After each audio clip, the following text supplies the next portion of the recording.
So they lied to you. I don't know who they are, but they lied to you when they told you that if you do something that you love, you'll never work a day in your life. And I'm here to tell you that that is a bold-faced lie. And so in today's video, I'm gonna talk to you about why you need to learn to be okay with doing things that you don't love in order to actually accomplish the goals around the thing that you do love. Let's dive in.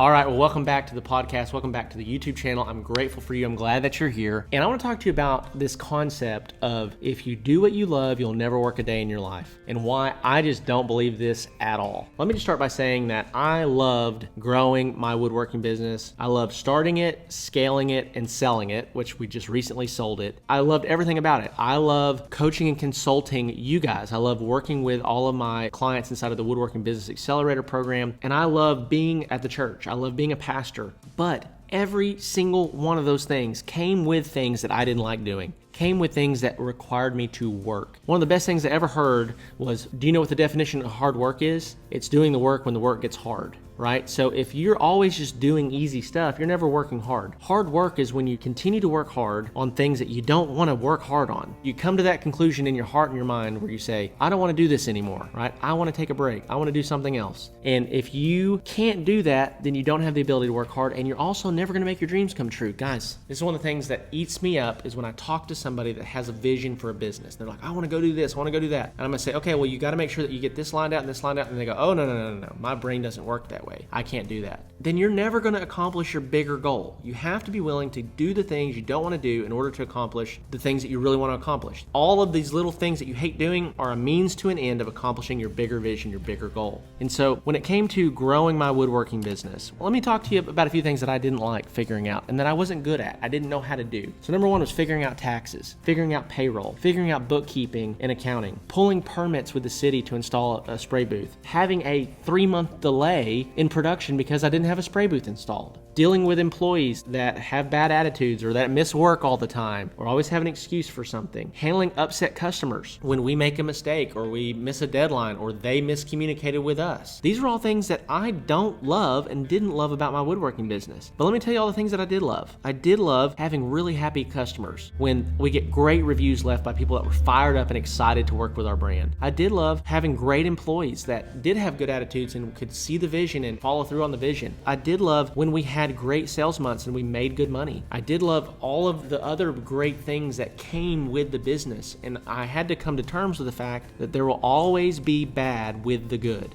I think it's kind of foolish for us at times to diagnose something as good or bad. Now, stay with me for just a second. Obviously, when a moment happens in our life, a tragedy, something terrible happens, we lose a bunch of money, or somebody passes away, or all of these things, obviously those feel like terrible events in our life. But one thing that I've learned in life is that you never know what good is going to come from anything.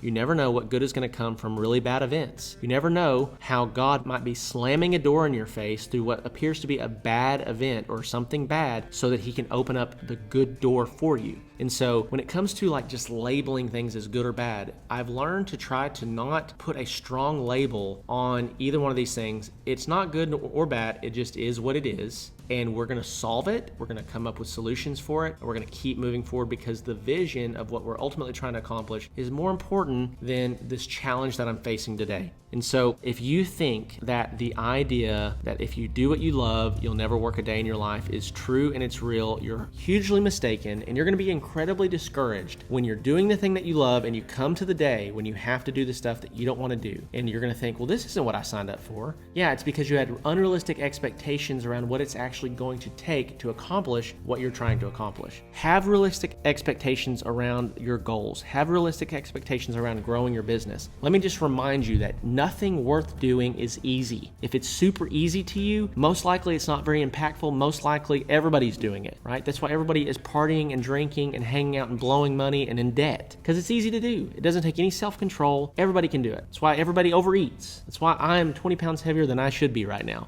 It doesn't come down to knowing what to do. it comes down to the self-control and the self-discipline of actually doing it. And so just know that if you're going to pursue whatever you feel like is in your heart, with the thing that God has given you or the dream that you have, make sure that you understand with both eyes wide open that in order to accomplish this, there are going to be obstacles and challenges that I don't love, but it's necessary for my growth, to develop me into the person that is worthy of the thing that I'm pursuing, and then also to actually help me see what I cannot currently see if I'm looking with rose-colored glasses at this opportunity in front of me. So I love you all. I appreciate you. We've got some resources in the description below. Be sure to check those out. If you haven't subscribed yet, make sure you do. With that being said, love you. See you in the next one.